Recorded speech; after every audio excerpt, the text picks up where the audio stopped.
नमस्कार। आप सभी को मेरा नमस्कार। आज के सत्र में आप सभी का बहुत बहुत स्वागत है।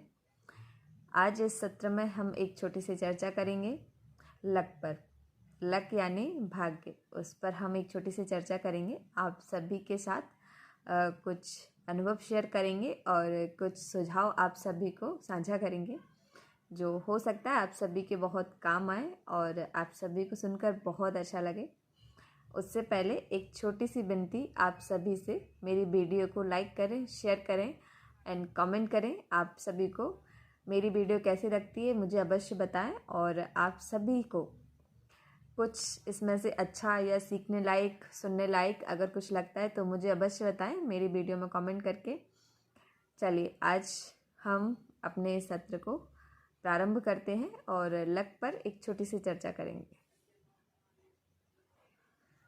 लक जो कि जीवन में महत्वपूर्ण होता है, बहुत महत्वपूर्ण होता है, पर हम ये नहीं कह सकते कि सब कुछ लक होता है। यानी हमारा जो भाग्य होता है वो हमारा सब कुछ नहीं होता, लेकिन बहुत कुछ होता है। जैसे कि बहुत लोग कहते हैं कि हमारी किस्मत अच्छी नहीं है वरना हम ये कर सकते या फिर वो कर सकते, तो ऐसा कुछ नहीं होता। सब कुछ किस्मत पर निर्भर बिल्कुल नहीं करता। हम अगर कुछ अच्छा करते हैं या कुछ कर सकते हैं तो वो हमारे कर्म पर आधारित होता है। कर्म यानी आप समझते होंगे सभी, जो हम मेहनत करते हैं, जो हम अपने हाथों से करते हैं, जो कुछ भी हम कर पा रहे हैं अपनी मेहनत, लगन और जो हमारे इरादे होते हैं, हम उनसे जो कुछ भी अच्छा करते हैं वो हमारा कर्म होता है। और किस्मत, जैसे कि हम बैठे हैं, उदाहरण के लिए हम ले लें कि हमारी 12th है और हम पढ़ाई कर रहे हैं। 12th के हिसाब से हमें जो पढ़ाई करनी चाहिए, जो हमारा योगदान होना चाहिए, वो हम नहीं, बस हम बैठे रहते हैं, सिर्फ उतनी मेहनत नहीं करते हैं, उतनी पढ़ाई नहीं करते हैं जितनी करनी चाहिए हमको। और फिर उसके बाद हम ये प्रे करते हैं, भगवान जी से बोलते हैं कि हमें अच्छे मार्क्स मिल जाए, अच्छी परसेंटेज बन जाए, हमारी बहुत अच्छे मार्क्स हमें मिले। तो क्योंकि हम ऐसा सोच लेते हैं कि हमारी किस्मत तो बहुत अच्छी है, हमारा लक हमारा साथ दे रहा है, तो बस हमारी परसेंटेज अच्छी बन जाएगी, हमारे बहुत अच्छे मार्क्स आएंगे। तो ऐसे हम ये किस्मत का सोचते हैं। लेकिन वही अगर दूसरी तरफ देखा जाए, जो कि हम भगवान जी से प्रे भी तभी करें जब हम उतनी मेहनत कर पा रहे हैं। क्योंकि जहाँ तक मेरा जो मानना है कि हम भगवान जी से जो प्रे करते हैं, भगवान जी भी जो होते हैं ना, वो हमारी मदद तभी करते हैं जब हम खुद की मदद कर रहे होते हैं, हम खुद के लिए कर रहे होते हैं, हम उतना कार्य कर रहे होते हैं कि हम उनसे कुछ मांग सकें, हम उनसे कुछ बोल सकें कि हमने अपनी पूरी मेहनत की है, जितना हमसे हो सकता था हमने अपना 100% दिया है। अब आप देख लेना कि कुछ इधर उधर हो तो बाकी आप संभाल लेना। तो इतना तो समझ में आता है कि हम भगवान जी से बोल सकते हैं। तो वो जो पहले बताया वो हो गया लक, कि हम ऐसा सोच लें कि हमारी किस्मत बहुत अच्छी है। और दूसरी हो गई हमारा, जो कि हमारा कर्म है। तो जो गीता है, गीता जी जो है, उसमें श्री कृष्ण जी ने स्वयं बताया है, जो अर्जुन जी को उन्होंने बताया है, जो सारी अपनी बातें की हैं दोनों ने युद्ध क्षेत्र में। तो उसमें उन्होंने कहा है कि मतलब जो किस्मत है आपकी वो ऊपर से आती है। जैसे कि वो बना कर देते हैं व्यक्ति को, जब वो भेजते हैं तो वो कुंडली, जो भी सारी चीज़ें होती हैं वो लिख कर भेजते हैं। लेकिन जो कर्म है वो आपके हाथों में है, वो खुद आप अपने हाथों से बना सकते हैं। यानी जो आपका किस्मत है, जो आपकी लक है, उसमें जो आया है और जो नहीं है वो भी आप अपने कर्म के अनुसार अपनी लकीरों में, अपनी किस्मत में लिख सकते हैं। वो सारी चीज़ें जो आपको नहीं मिली हैं लक द्वारा, वो अपनी कर्म द्वारा आप कर सकते हैं। यानी आपका जो काम है, जो आपका कर्म है, वो इतना होना चाहिए, इतनी कठोर होना चाहिए, मतलब इतना परिश्रम, इतना दृढ़ निश्चय, आपके जो इरादे हैं, आपके जो विचार हैं, वो इतने पक्के होने चाहिए कि स्वयं भगवान जी भी ये सोचने पर मजबूर हो जाएं कि नहीं, इसको ये देना चाहिए जो इसको चाहिए। तो जो कर्म जो होते हैं ना, वो हमारे खुद के बनाए होते हैं। हम अपने हाथों से अपनी किस्मत, अपनी लकीरें स्वयं बना सकते हैं। ये स्वयं श्री कृष्ण जी ने गीता जी में कहा है। और लक, तो फिर लक के भरोसे अगर बैठना है तो हमें जो मिला है हम बस बैठे और बोलें कि हमारी किस्मत अच्छी है, हमारा ये लक है, तो हमें ये मिल ही जाएगा जो लिखा हुआ है। लेकिन उसमें भी काफ़ी लोगों ने ये कहा है, जो बड़े बड़े विद्वान हैं उन सब ने कहा है कि जो आपकी लक है, जो आपकी किस्मत है, उसमें जो लिखा हुआ है वो भी आपको तभी मिलेगा जब आप उसके लिए उतना परिश्रम करेंगे। यानी अगर आपके हाथों में कुछ लिखा भी है तो वो भी आपको बैठे बैठे बिल्कुल नहीं मिलेगा कि आप आराम से बैठे हैं, मस्त आराम फरमा रहे हैं और आपको मिल गया वो सारी चीज़ें जो आपकी किस्मत में लिखा है। क्योंकि आप तो ये बोलेंगे कि आपकी किस्मत में लिखा हुआ ये तो आपका लक है, तो कहीं जाने वाला नहीं है, लेकिन ऐसा बिल्कुल नहीं है। आप उतनी मेहनत और उतना परिश्रम नहीं करेंगे जो आपकी किस्मत में लिखा हुआ है, तो वो भी आपको नहीं मिलेगा जो आपके लक में है। तो लक के भरोसे बैठना और लक को मानना अच्छी बात होती है, लेकिन कर्म करना उतना ही ज़रूरी है।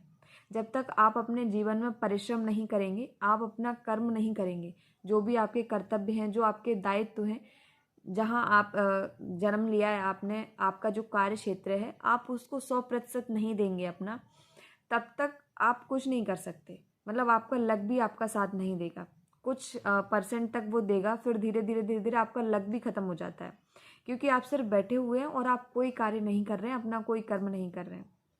तो आप, ये मेरे कुछ अनुभव थे जो कि कहते ना मैंने प्रैक्टिकल किए हैं। मैंने अपनी आँखों से अपने साथ वालों के साथ जीवन जो यात्रा है उसमें जो चक्र जो चल रहा है, वो पूरा गोल जो चक्र है वो घूमकर आपके पास आता ही आता है। तो मैंने स्वयं अपनी आँखों से देखा है कि आपका लक कितना भी अच्छा क्यों ना हो, स्वयं भगवान जी आपके साथ हो, तो वो आपके साथ तब तक चलते हैं जब तक उनको लगता है कि हाँ इसका साथ, ये जो व्यक्ति है, ये जो बंदा है वो साथ देने लायक है। भगवान जी भी उसी का साथ देते हैं जो साथ लेने लायक होता है, क्योंकि आपके अंदर इतनी क्षमता तो होनी चाहिए, इतनी कैपेसिटी होनी चाहिए कि मतलब आप कहते हैं ना इतना पवित्र, इतना प्योर होना चाहिए कि भगवान जी आपका साथ देने के लिए तैयार हो।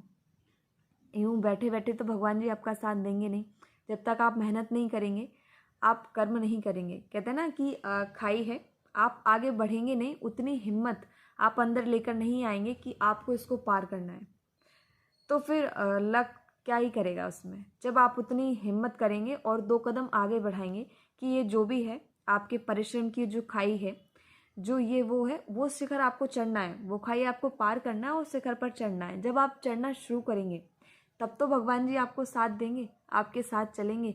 फिर उस पर अगर आप नीचे आते हो और थोड़े से भी अगर आप डगमगा रहे हो, तो फिर भगवान जी है ना आपका साथ देने के लिए, वहाँ काम आता है लक। और हम कह सकते हैं कि नहीं, हमारा लक है और हमारा लक बहुत अच्छा है कि हम ये निकल गए। तो आप सभी को मेरा सुझाव है कि लक को मानो और अपना दृढ़ से भी दृढ़ विश्वास रखो, जो भी आप मानते हो, जिनको, जो आपके इष्ट देव हैं उनके ऊपर। लेकिन अपना जो कर्म है, जो दायित्व है, अपने जो कर्तव्य हैं, उनमें 100% दीजिए आप सभी। जब तक आप अपना 100% नहीं देंगे, हम अपने जीवन की जो एक ऊंचाई है, जो शिखर है, जो हम चढ़ना चाहते हैं, जो हमारे जीवन की मंजिल है, हम वहाँ तक कभी नहीं पहुँच सकते। तो आप सभी मेहनत करें और अपने जीवन का एक मंजिल तय करें कि आपको वहाँ पहुँचना है। आखिरी मंजिल तो सभी को पता ही है कि क्या है, तो वो आखिरी मंजिल आने से पहले आप इतने शिखर पहुँच जाएं कि जब वो आखिरी मंजिल पर हम पहुँचे, हमारी जीवन यात्रा जब समाप्त हो, तो हमारे आसपास के और आसपास के भी आसपास के सभी कहें कि हाँ यार, बहुत अच्छा सफ़र था। आपके जाने के बाद भी बहुत लोग आपको याद करें और अपने याद में, अपने ध्यान में आपको रखें कि हाँ कोई था, आपका जो नाम है वो जाना जाए बहुत बड़े लेवल पर। तो आप समाज के लिए कुछ अच्छा कीजिए और कुछ अच्छा करके जाइए, क्योंकि हम समाज में पैदा हुए हैं, समाज के प्रति हमारे दायित्व हैं, कुछ कर्तव्य हैं। खुद के लिए तो सभी जीते हैं, आए और अपना जीवन बिताए और चले गए। अगर समाज के लिए नहीं जिए, समाज के लिए कुछ नहीं किया, कुछ बदलाव नहीं किए, समाज में कुछ नई सोच, नई धारणाएं हमने अगर नहीं रखी, तो हमारे जीवन का क्या ही मूल्य। तो आप सभी जीवन जिए, सिर्फ अपने लिए नहीं, समाज के लिए भी जिए और कुछ अच्छा करें और परिश्रम करें।